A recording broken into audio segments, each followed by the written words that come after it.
Document. Part 1 of Humanity Walks Away. Now the Galactic Council is falling apart. The room was silent, save for the faint hum of energy coursing through the walls. The Grand Assembly Hall of Zorathus, the capital planet of the Galactic Council, was a place where decisions that shaped the fate of entire civilizations were made. But today, it felt different. Tension hung heavy in the air, pressing down on everyone present. Representatives from dozens of alien species sat in their designated seats, their expressions ranging from curiosity to outright hostility. At the center of the room stood Rachel Monroe, the President of Earth, her calm demeanor masking the storm brewing inside her. Rachel glanced around the chamber, taking in the faces of the council members. To her left, the towering Krillins, their armored bodies gleaming under the artificial lights, exchanged quiet growls. To her right, the slender, graceful Varens whispered among themselves, their glowing eyes darting toward her.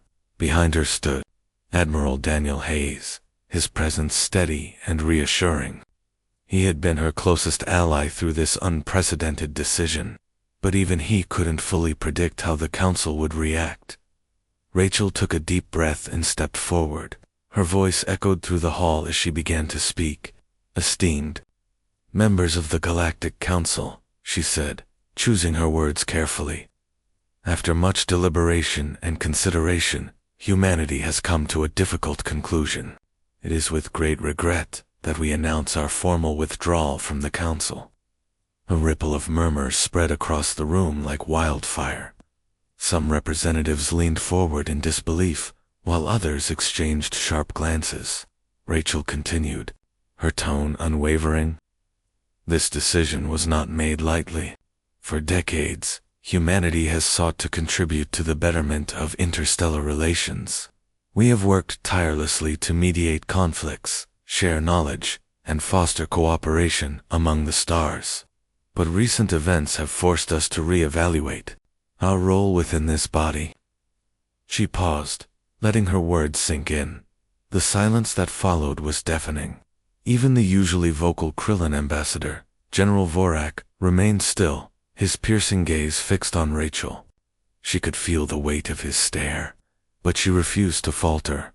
"In light of new information, uncovered by our intelligence agencies," Rachel continued, "we can no longer justify remaining part of an organization whose core principles appear to be fundamentally flawed. Humanity values freedom, equality, and self-determination above all else. If these values cannot be upheld here, then we must seek another path." Her speech sent shockwaves through the council. The Varen representative, Ambassador Syra, rose gracefully from her seat. Her melodic voice filled the room as she addressed Rachel. "President Monroe, may I ask what specific concerns have led to this drastic action? Surely dialogue can resolve any misunderstandings." Rachel nodded respectfully. "Ambassador Siuga, I appreciate your willingness to engage in discussion. However, the issues at hand go beyond simple misunderstandings. We have discovered clauses within the Council's charter that allow for the subjugation of member species deemed unfit for galactic society. Such provisions are unacceptable to us. Humanity will not stand idly by while its autonomy is compromised." The room erupted into chaos. Voices shouted over one another, some demanding answers, others accusing humanity of betrayal. General Vorak stood abruptly, his massive frame casting a shadow over the table. "You dare insult the Council with baseless accusations," he roared, his voice reverberating like thunder. "Your departure weakens the galaxy's defenses against external threats. This is reckless and irresponsible." Admiral Hayes stepped forward, his uniform crisp and authoritative. "General Vorak," he said firmly, "humanity's decision is neither reckless nor irresponsible. It is a necessary step to protect our people and preserve our sovereignty. We do not wish to sever ties entirely, but we cannot remain complicit in a system that jeopardizes our future." As the argument escalated, Jason Cole watched from the sidelines. He was one of the few human ambassadors still stationed on Zorathus, tasked with overseeing the transition following Earth's withdrawal. His heart raced as he observed the unfolding drama. He knew this moment would change everything, not just for humanity, but for the entire galaxy. Jason glanced at Sarah Bennett, a journalist seated nearby. She had been covering the Council's activities for years, her sharp instincts earning her respect and enemies among the delegates. Her pen moved furiously across her notepad, capturing every word exchanged in the heated debate. Jason caught her eye briefly, and she gave him a subtle nod. They both understood the gravity of what was happening. Back on Earth, the news of humanity's departure had already begun to spread. Screens lit up with live broadcasts of Rachel's speech, and social media buzzed with reactions. Some citizens cheered, proud of their leader's bold move. Others expressed fear and uncertainty, worried about the consequences of isolating themselves from the rest of the galaxy. In the streets of major cities, protests erupted, with crowds chanting slogans, both in support of and against the decision. Rachel ended her address with a plea for understanding. "We leave not out of malice, but out of necessity. Our hope is that this action will inspire reform within the Council, paving the way for a more equitable and inclusive future. Until then, humanity walks away." As she turned to leave the chamber, escorted by Admiral Hayes, the Council dissolved into disarray. Accusations flew, alliances crumbled, and old rivalries resurfaced. The unity that had once held the Council together was unraveling before everyone's eyes. Jason sighed deeply as he watched the scene unfold. He knew the road ahead would be fraught with challenges. Humanity's departure had set off a chain reaction, and there was no telling where it would lead. But one thing was certain: the galaxy would never be the same again. *** Document. Part 2 of Humanity Walks Away. Now the Galactic Council is falling apart. ***. The Grand Assembly Hall on Zorathus was a mess. After President Rachel Monroe's announcement, the once orderly council meeting had descended into chaos. Delegates shouted over one another, their voices blending into an unintelligible roar. Jason Cole stood near the back of the room, his hands clasped tightly behind his back. He tried to remain calm, but the tension in the air was suffocating.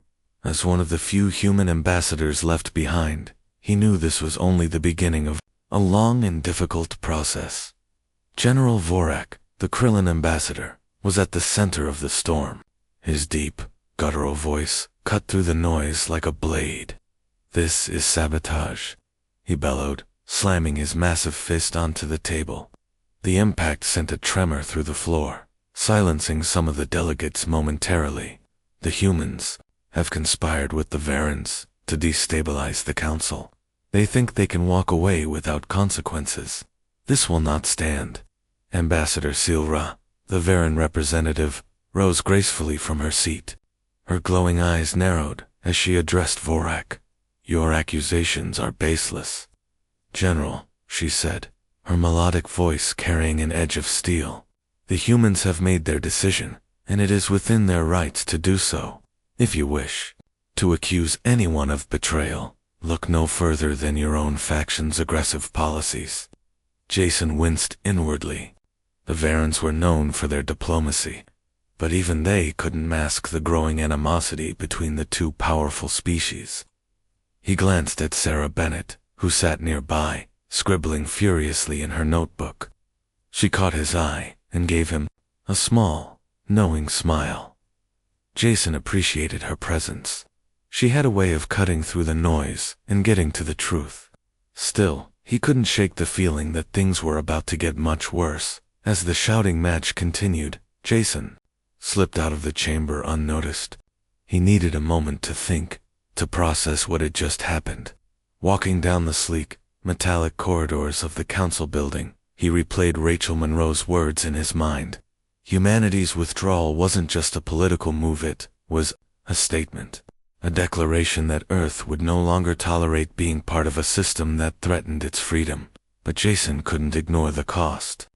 The council was already falling apart, and humanity's departure had only accelerated the collapse. He found himself in a quiet lounge area, where holographic displays showed news feeds from across the galaxy. One screen displayed scenes of protests. On Earth, crowds gathered in major cities, holding signs that read "Freedom over fear" and "No more compromise." Another showed footage of Krillin warships patrolling near Earth's borders, their ominous silhouettes casting long shadows against the stars. Jason sighed and sank into a chair, rubbing his temples. The weight of the situation pressed down on him. A soft voice broke the silence. "You look troubled, Ambassador Cole." Jason turned to see Lyra, a junior Varan diplomat, standing nearby. Her slender frame and gentle demeanor made her seem almost fragile, but Jason knew better. Lyra was sharp, observant, and fiercely loyal to her people. She had been one of the few voices of reason during the chaotic meeting earlier. "I'm fine," Jason replied, forcing a smile, "just trying to make sense of everything that's happening." Lyra nodded, taking a seat beside him. "It's a lot to take in," she admitted. "The council has always been flawed, but I never imagined it could fall apart so quickly. Your people's decision. It's bold, but dangerous." Jason leaned forward, lowering his voice. "Do you think we did the right thing, Lyra? Leaving like this?" Lyra hesitated before answering. "I don't know," she said honestly. "But I do know that staying wouldn't have solved anything. The council's leadership has grown corrupt over the years. Too many species have been silenced or pushed aside. Perhaps your departure will force them to confront their mistakes." Jason nodded slowly, appreciating her perspective. But there was something else weighing on his mind, something he hadn't told anyone. Earlier that day, he had received a cryptic message from an anonymous source. It claimed to have evidence of a secret pact between certain council members and corporate interests on Earth. If the information was true, it meant that humanity's withdrawal wasn't entirely voluntary. Some powerful figures had been working behind the scenes to push Earth out of the council. "Lyra," Jason began cautiously, "what would you say if I told you there's more to this story than meets the eye?" Lyra tilted her head, her glowing eyes narrowing slightly. "Go on," she urged. Jason glanced around to ensure no one was listening. "I've been contacted by someone," he whispered. "They claim to have documents proving that certain factions within the council orchestrated humanity's exit. They're trying to frame it as our choice, but I'm not so sure anymore." Lyra's expression darkened. "That's a serious accusation," she said. "Do you trust this source?" "I don't know yet," Jason admitted. "But I need to find out. If these documents exist, they could change everything." Lyra thought for a moment before responding. "If you're serious about uncovering the truth, you'll need help. The council won't let you investigate freely, not after today, but I might be able to assist you." Jason looked at her, surprised. "Why would you risk helping me?" Lyra smiled faintly. "Because the council's corruption affects us all, and because I believe in doing what's right, even when it's difficult." Jason felt a flicker of hope. For the first time since Rachel Monroe's announcement, he felt like he had an ally. Together, they devised a plan to retrieve the documents.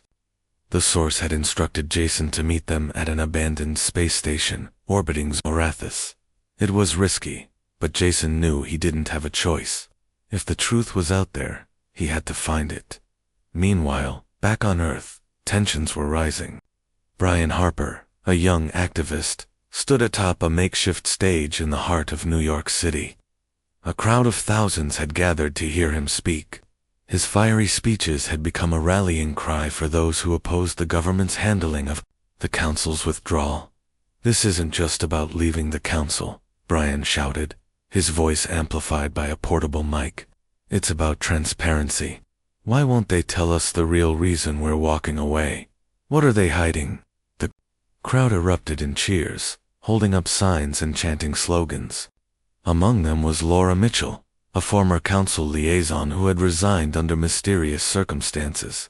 She watched Brian with a mix of admiration and concern. He was passionate, but naive. The truth was far more complicated than he realized. Laura approached him after the rally, pulling him aside. "Brian," she said quietly, "you are doing great work, but you need to be careful. There are people watching you, people who don't want the truth to come out." Brian frowned. "What do you mean?" Laura hesitated before answering. "Let's just say humanity's departure wasn't entirely voluntary. There are forces at play here that most people don't understand. If you dig too deep, you might put yourself in danger." Brian stared at her, his determination unwavering. "Then I guess we'd better find out what they're hiding," he said firmly, "because the people deserve to know." As night fell over Zerothis, Jason and Lyra prepared for their mission. The abandoned space station loomed in the distance, its battered hull a testament to years of neglect. Jason tightened his grip on the datapad tucked into his jacket. Whatever awaited them inside, he knew it would change everything for better or worse. *** document, Part 3 of Humanity Walks Away. Now the Galactic Council is falling apart. ***, the starship Eclipse drifted silently through the vast expanse of space, its sleek hull reflecting the faint light of a distant star. Inside, President Rachel Monroe sat alone in her quarters, staring out the large viewport at the endless void.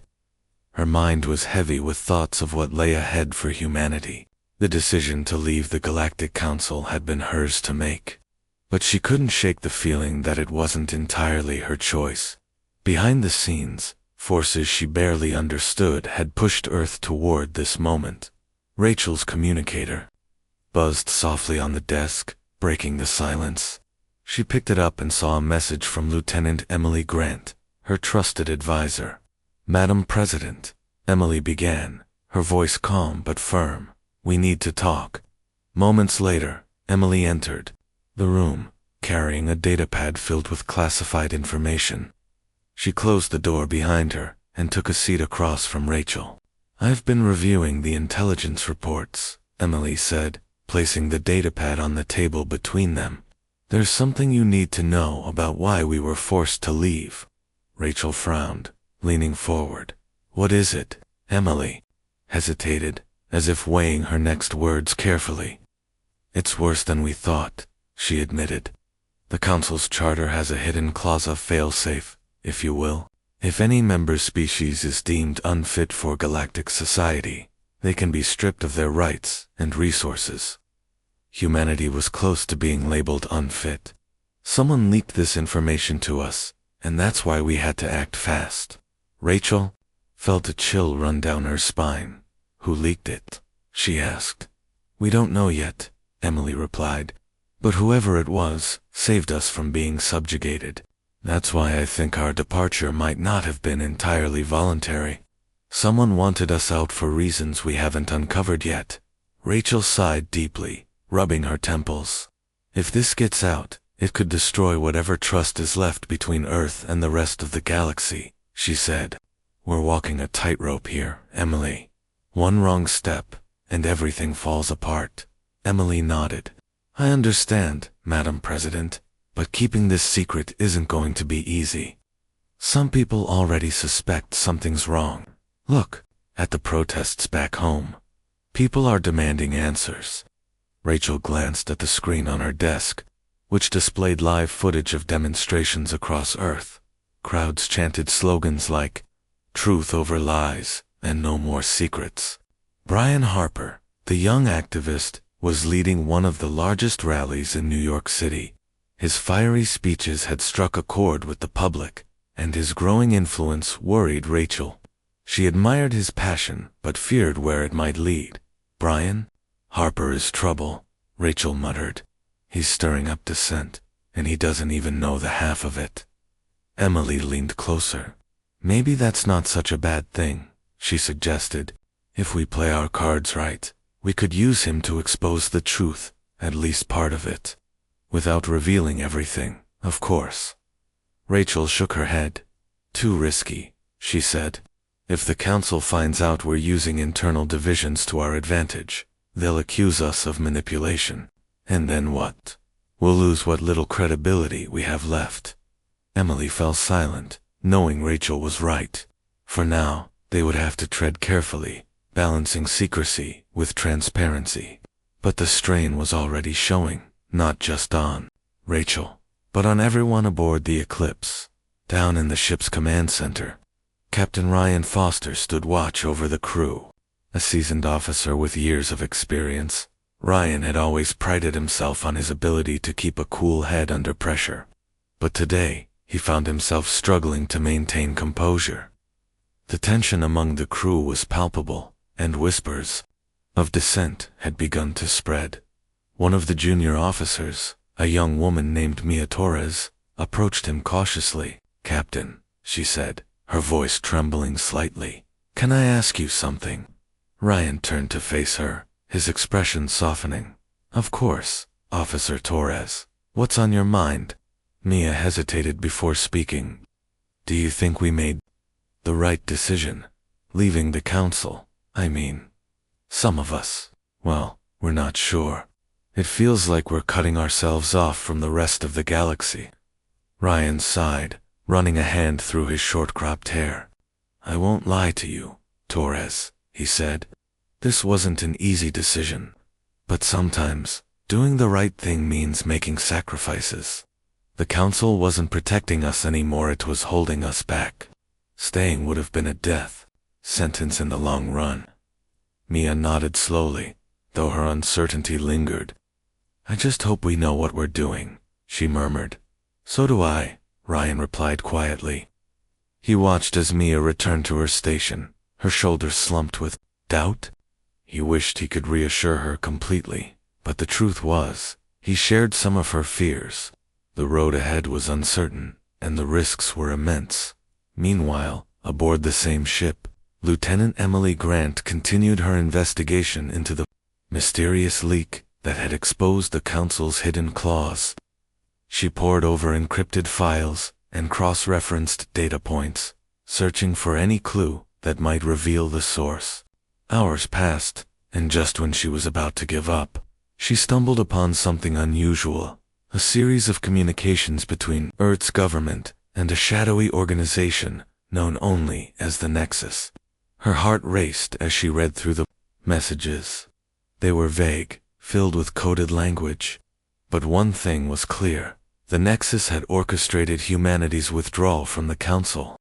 Their motives, however, remained a mystery. Emily knew she couldn't confront Rachel with this information, yet not until she had more concrete evidence. But the discovery sent a shiver down her spine. Who were these people, and what did they want? Back on Zerothis, Jason Cole and Lyra prepared to board a small shuttle bound for the abandoned space station, where Jason's anonymous source awaited them. The journey would take several hours, giving them time to plan their next move. As the shuttle lifted off, Jason stared out the window at the shrinking silhouette of Zerothis below. "You're quiet," Lyra observed, her glowing eyes fixed on him. "Are you having second thoughts?" Jason shook his head. "No," he said, firmly. I can't stop thinking about what this means for humanity. If the Council really did orchestrate our exit, then everything we've worked for, all the alliances, the treaties, it's all been a lie." Lyra placed a comforting hand on his shoulder. "Sometimes, lies are easier to believe than the truth," she said gently. "But the truth has a way of coming out, no matter how hard people try to hide it. All we can do is follow the path in front of us and see where it leads." Jason nodded, grateful for her wisdom. Together, they reviewed the coordinates of the space station and discussed possible scenarios. Neither of them knew what awaited them inside, but they were determined to uncover the truth even if it came at a cost. As the shuttle hurtled through space, Jason couldn't help but feel a sense of foreboding. The galaxy was changing rapidly, and humanity's place within it was more uncertain than ever. Whatever secrets lay hidden in that abandoned station, he knew they would shape the future for better or worse. Document. Part 4 of Humanity Walks Away. Now the Galactic Council is falling apart. Asterisk, asterisk. The abandoned space station loomed ahead, its jagged silhouette cutting through the darkness like a broken tooth.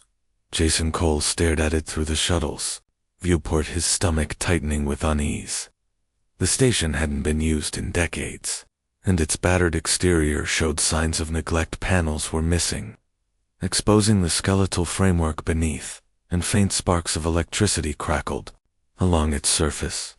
It looked like a ghost ship, a relic of a bygone era. Beside him, Lyra adjusted her translator device, ensuring it was ready for any communication they might encounter. "Are you sure this is the right place?" she asked, her voice calm but tinged with doubt. Jason nodded, pulling up the coordinates on his datapad. "This is where the source said to meet them," he replied. "But I'll admit, I wasn't expecting this." Lyra glanced at him, her glowing eyes narrowing slightly. "We should be careful. If the council finds out we're here, they'll assume we're up to something." "Let them think what they want," Jason muttered under his breath. "If this leads us to the truth, it'll be worth it." The shuttle docked with a loud hiss, the airlock sealing itself shut as the pressure equalized. Jason and Lyra stepped out cautiously, their boots echoing against the cold metal floor. The interior of the station was dimly lit, the flickering lights casting long shadows that danced across the walls. Dust covered every surface, and the air smelled stale, as though no one had breathed it in years. "This place gives me the chills," Jason admitted, gripping the datapad tightly in his hand. "Feels like we're walking into a trap." Lyra placed a reassuring hand on his arm. "Stay focused," she said. "We're here for answers, not fear." They moved deeper into the station, following the directions provided by Jason's anonymous source.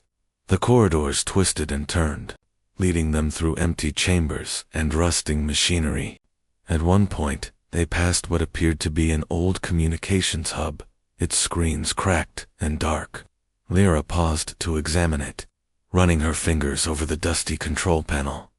"This equipment hasn't been used in ages," she observed. "Whoever sent you must have gone to great lengths to reactivate it." Jason frowned.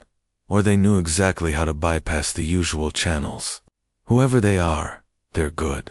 As they continued their search, the sound of footsteps echoed faintly in the distance. Jason froze, his heart pounding. "Did you hear that?" he whispered. Lyra nodded, her ears twitching slightly. "Someone or something is here." They pressed on, their senses on high alert. The footsteps grew louder, accompanied by the faint hum of energy weapons powering up.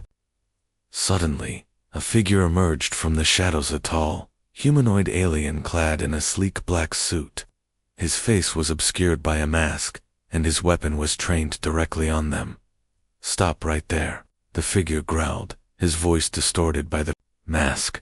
"You're trespassing." Jason raised his hands slowly, trying to appear non-threatening. "We're not here to cause trouble," he said carefully. "We're looking for someone who contacted us. They said they had information about the council." The masked figure hesitated, lowering his weapon slightly. "What kind of information?" "That's what we're here to find out," Lyra interjected, stepping forward. Her tone was firm but calm. "If you're working for the council, then you already know why we're here. And if you're not, then you have nothing to fear from us." The figure studied them for a moment, before nodding. "Follow me," he said gruffly, turning and gesturing for them to come. Jason exchanged a glance with Lyra, unsure whether to trust him, but they had little choice. They followed the masked figure through a series of narrow passageways until they reached a small, hidden chamber. Inside, a holographic display flickered to life, projecting images and documents onto the walls. "These are the files your source wanted you to see," the figure explained, removing his mask to reveal a scarred face. "My name is Kale. I've been working undercover within the council for years. What you're about to learn will change everything." Jason stepped closer to the display, his eyes scanning the documents. They contained evidence of secret meetings between council officials and corporate leaders from Earth. Contracts, bribes, and covert operations were all laid bare. The Council had been using humanity as a pawn, manipulating events to maintain control over the galaxy. This is insane, Jason breathed, his mind racing. They've been planning this for years. Humanity's withdrawal, it wasn't our decision. It was theirs. Kale nodded grimly. The Council feared humanity's growing influence. You were becoming too powerful, too independent. They decided it was easier to push you out than risk losing control.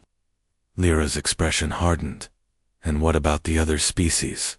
How many of them have been manipulated like this? All of them, Kale replied. The Council thrives on division. By pitting species against each other, they ensure no one rises to challenge their authority. Jason clenched his fists, anger bubbling inside him. We have to expose this, he said firmly.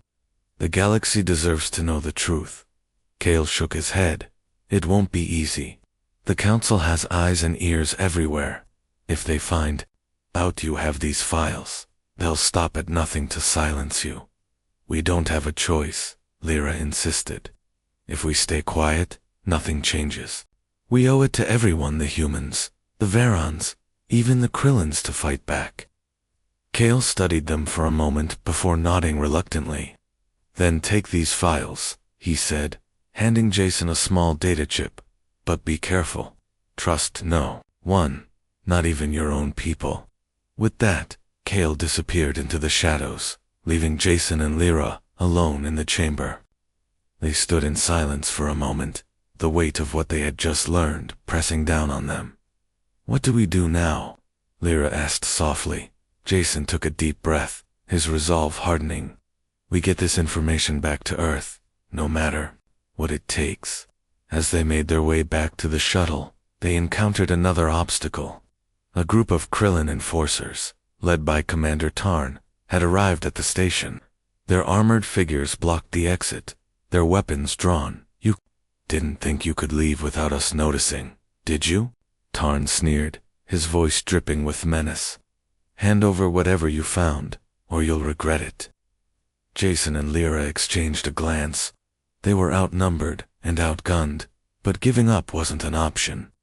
Slowly, Jason reached for his communicator, sending a distress signal to a nearby Varan vessel. It was a risky move, but it was their only chance. Run, he shouted, grabbing Lyra's hand. The two of them sprinted down the corridor, dodging blasts of energy as the Krillins opened fire. The chase led them through winding passages and crumbling rooms, the station groaning under the strain of their movements. Just as they thought they were cornered, a bright beam of light illuminated the area Varan's ship had arrived to extract them. Get aboard, a voice called from the ship's hatch. Without hesitation, Jason and Lyra leaped inside. The hatch ceiling shut behind them. As the ship ascended, Jason watched the station shrink below them, the Krillins left behind in frustration. We did it, Lyra said, her voice filled with relief. For now, Jason replied, clutching the data chip tightly. But this is far from over. Document.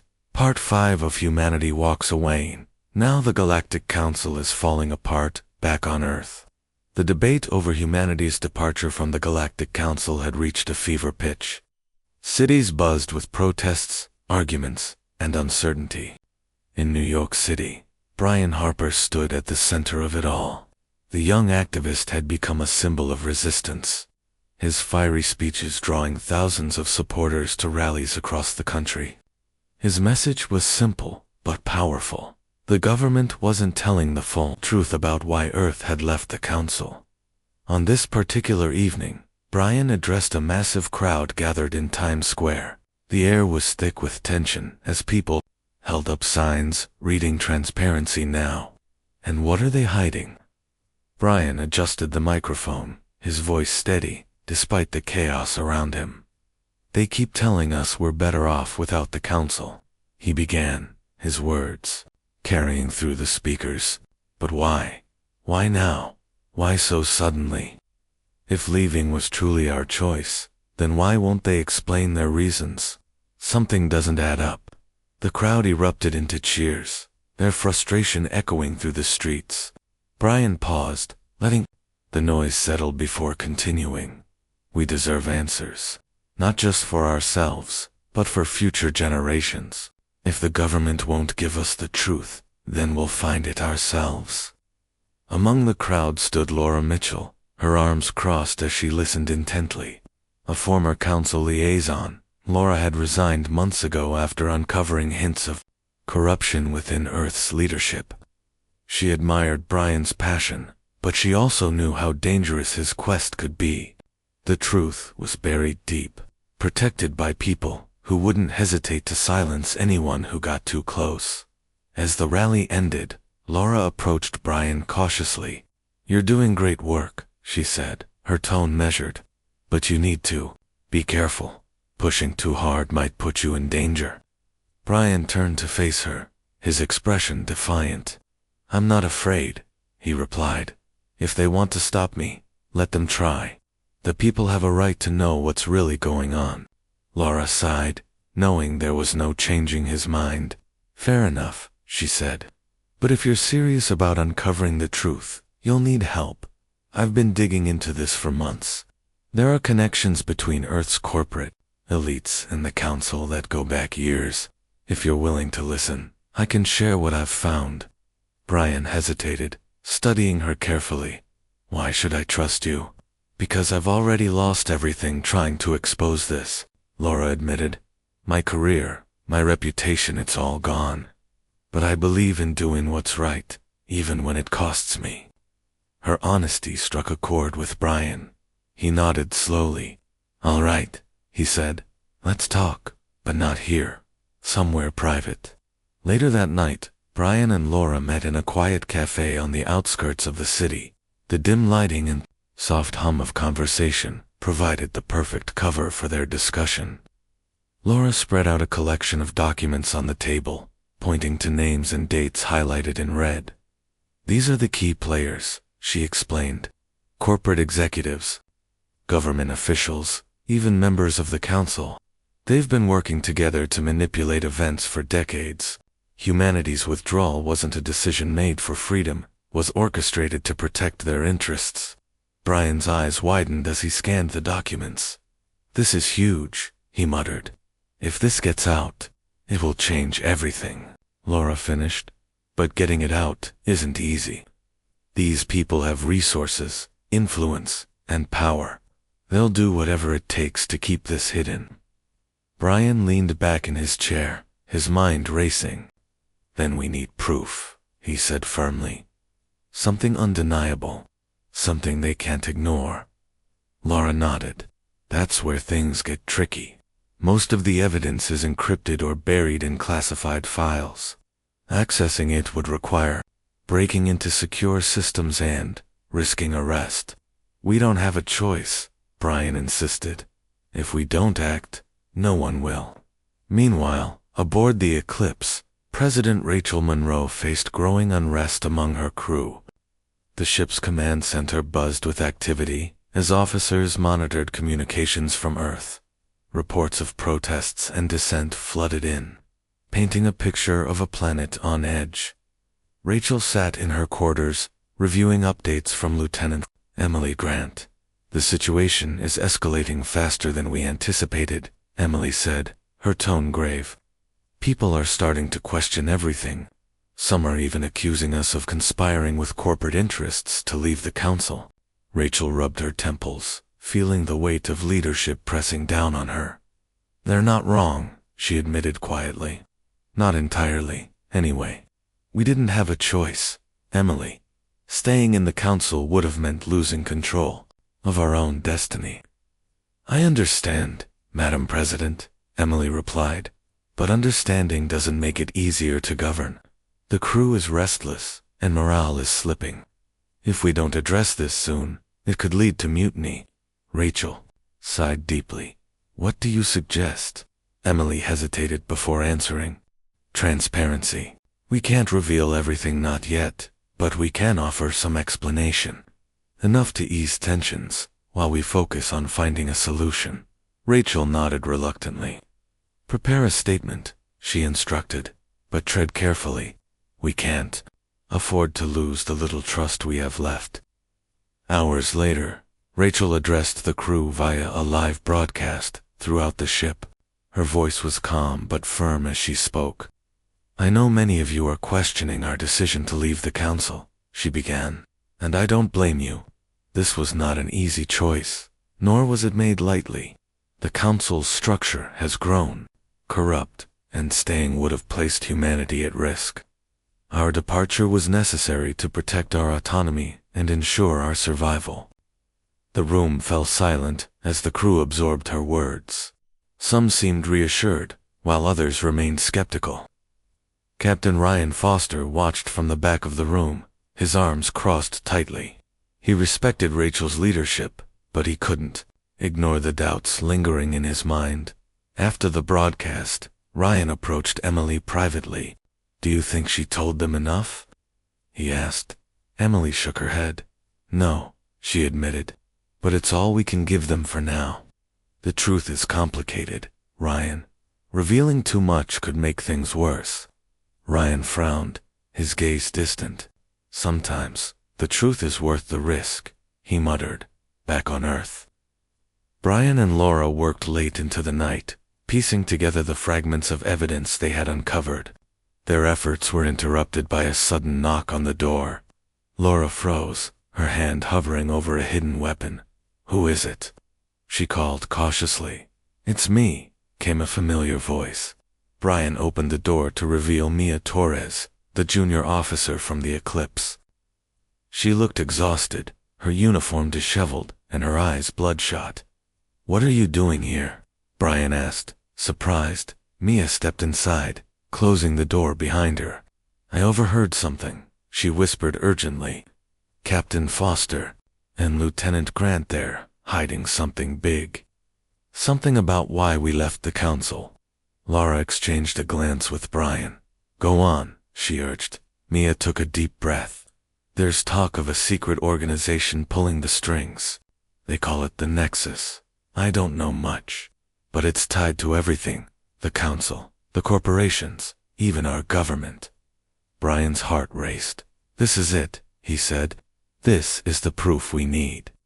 Laura nodded, her expression grim, but getting to it won't be easy. If the Nexus is as powerful as it seems, they'll stop at nothing to protect their secrets. Mia hesitated before speaking again. Then we'll need allies, she said firmly.